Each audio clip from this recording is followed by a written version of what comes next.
Alors que la nuit cède peu à peu sa place à une aube rougeoyante, une silhouette apparaît dans la brume. Hésitante, elle avance sur un chemin sinueux.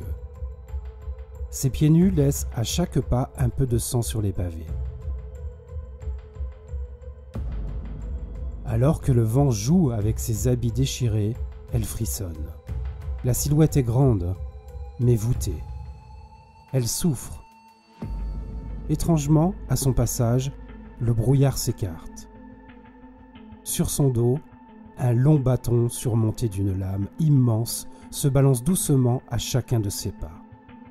La mort approche.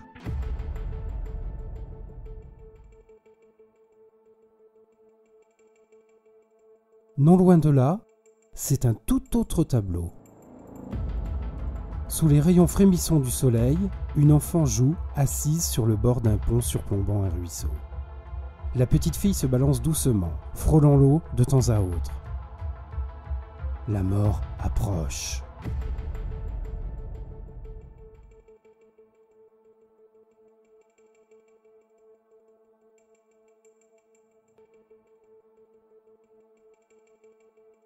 Et la silhouette dans la brume s'avance sur le pont, d'un pas lent, hésitant. Elle s'arrête un instant juste derrière l'enfant. Celle-ci l'ignore. Elle a l'habitude des voyageurs. Elle se balance plus fort, s'amusant à se faire peur. Derrière elle, la brume s'estompe, laissant apparaître la silhouette. Une longue cape noire recouvre un corps inexistant, cache un visage absent.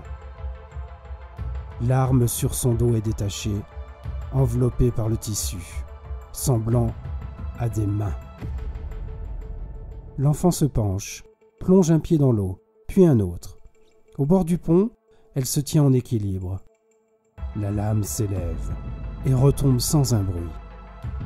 Le soleil se lève, découvrant une scène étrange. Une silhouette de tissu sombre se tient fléchie, un long bâton dans les mains. Au bout, une lame brille sous les rayons ardents suspendus dans les airs. Devant la mort, l'enfant a les deux pieds dans l'eau. Seul le bâton l'empêche de tomber. Un rire cristallin déchire le matin.